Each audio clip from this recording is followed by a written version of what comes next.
he would have died. Wheat Ridge officers rushed to help after one of their own is stabbed multiple times in the head. They didn't hesitate, and I believe that they saved his life. It's awful, so I'm so glad to hear he's doing well. The man accused of shooting 10 subway riders in Brooklyn leads police to his arrest. We were able to shrink his world quickly. There was nowhere left for him to run. And it's not getting any easier to breathe along the Front Range. What the EPA's plan to cut emissions from Fort Collins to Castle Rock could mean for you. Good evening, and thank you for joining us for Denver 7 News at 5. I'm Ann Trujillo. I'm Shannon Ogden. We're glad you're with us tonight.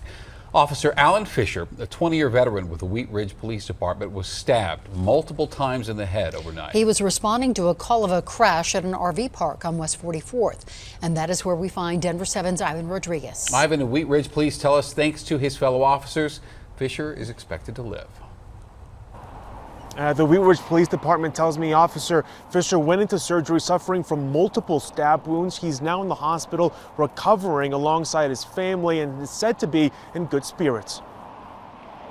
Around 1 this morning, officers were called for a report of a suspicious U-Haul that had hit a fence inside the Prospect RV park. Wheat Ridge Police says 2 officers, one of them Officer Alan Fisher, approached the driver. That's when Officer Fisher was stabbed multiple times. The other officer responded quickly, took the suspect into custody, was on the radio getting additional support. Officers arrived really fast, and were able to transport the injured officer to the hospital. For Madison Hanna, who has been staying at the RV park for 6 weeks, it's a shocking incident. I was very, very surprised, and especially that it happened at night while I was here. The Wheat Ridge Police Department says Officer Fisher's surgeries were successful, and he is now recovering. He was stabbed multiple times, so I don't want to minimize the seriousness of his injuries and the recovery that it's going to take, because one of them in particular resulted in major blood loss at the scene.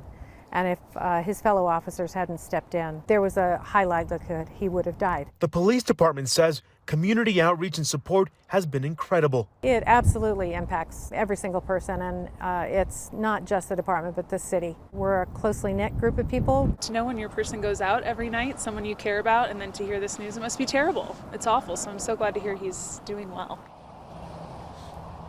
The suspect is 29 years old, and he has been charged with attempted murder and first-degree assault.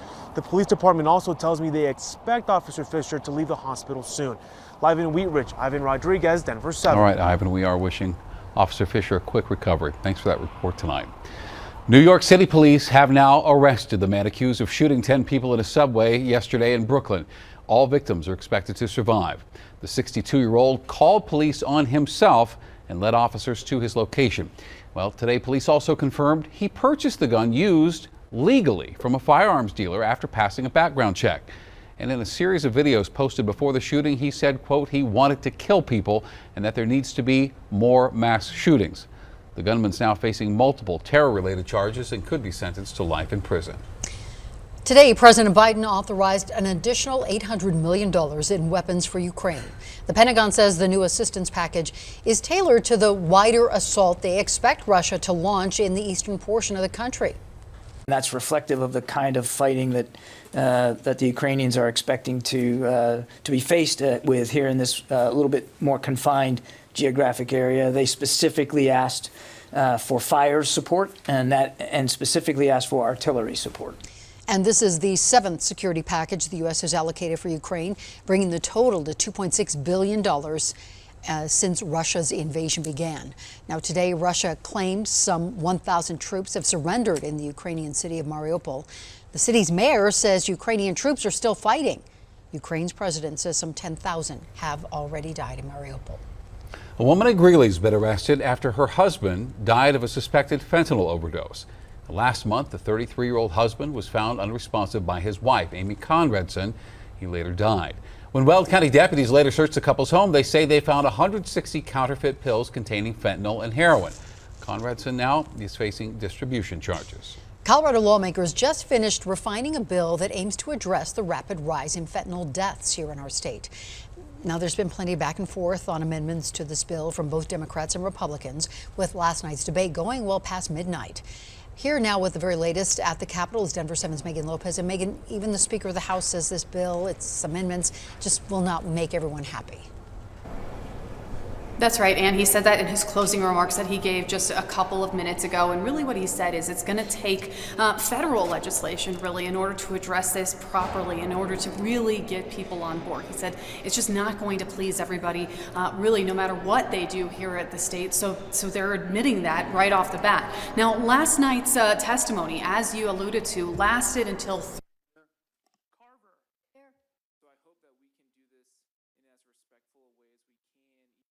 about losing their loved ones to fentanyl. Now, we also heard from district attorneys and from law enforcement, and we also heard quite a bit from addiction specialists about why they think criminalizing possession just won't work. Today, another long discussion, more than 3 hours spent discussing just the bill and its amendments. No testimony was actually allowed today. Republicans first tried to pass an amendment to make all fentanyl possession a felony. They argued this drug is just too potent and too pervasive to really be treated like other drugs. That amendment failed. So then Republicans proposed making 0.25 grams a felony, but that also failed. The bill's co-sponsors proposed and passed two of their own, one to lower the possession to 1 gram as a felony. The bill had previously had it at 4 grams. Again, that passed. A second one would take it down to 0 if the drug is more than 60% fentanyl. But there is a really big caveat with that amendment, and that's that the technology to test to figure out how much of a drug is made up of fentanyl just really isn't there yet. So that's an amendment that kind of looks forward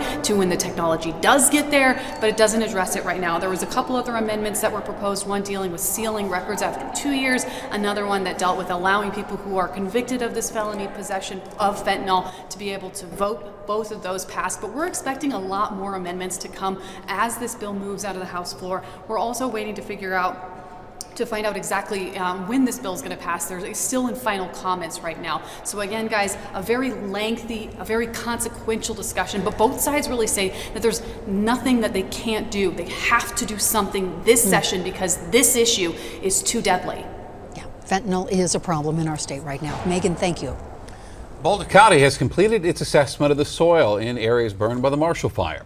County public health officials have determined the amount of metals in the soil do not pose a significant health risk. Also, there was no asbestos found.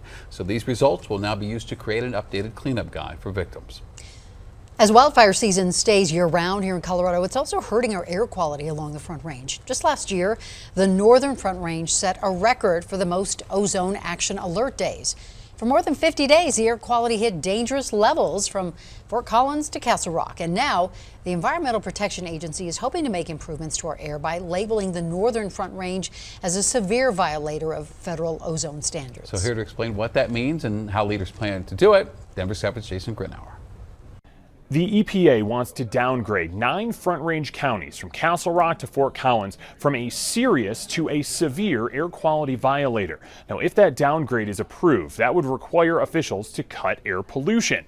More companies would be required to get permits, and our state would be required to use reformulated gasoline during summer months. That's made to burn cleaner. It's also more expensive. Here's Sam Brash with our partners over at Colorado Public Radio. The Department of Energy says that over the last 12 months, reformulated gasoline for regular grade gasoline has been 35 cents more expensive per gallon. In March of 22, those federal numbers showed it's been 51 cents more expensive per gallon. So this is definitely significantly more expensive. That gas requirement wouldn't come into play until summer of 2024. Now, we also spoke with the state health department, who say they've been working on air quality through oil and gas regulations, vehicle emission standards, and more. They see federal restrictions to clean up the air in a positive light.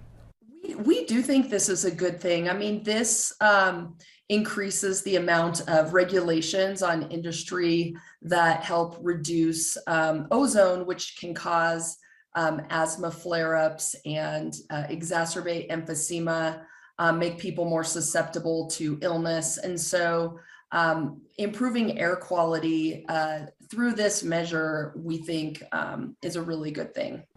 Denver isn't alone here. The EPA also wants to downgrade Dallas, Houston, and New York City. The next step is a public comment period.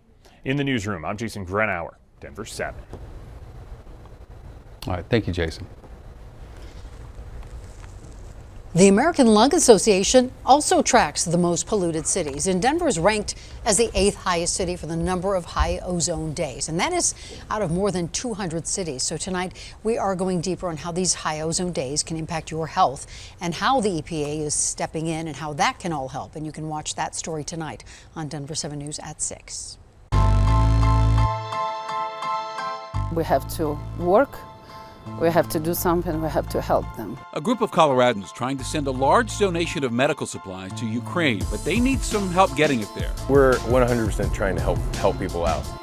Ready for Golden State. We're going to have to go out there and win the game. They're not going to give it away. The Nuggets gear up for the playoffs as the reigning MVP keeps his cool. We know they're going to make some crazy shots. We just keep calm, composure, if I say. Those winds are still whipping out there, but we do have milder and calmer days ahead.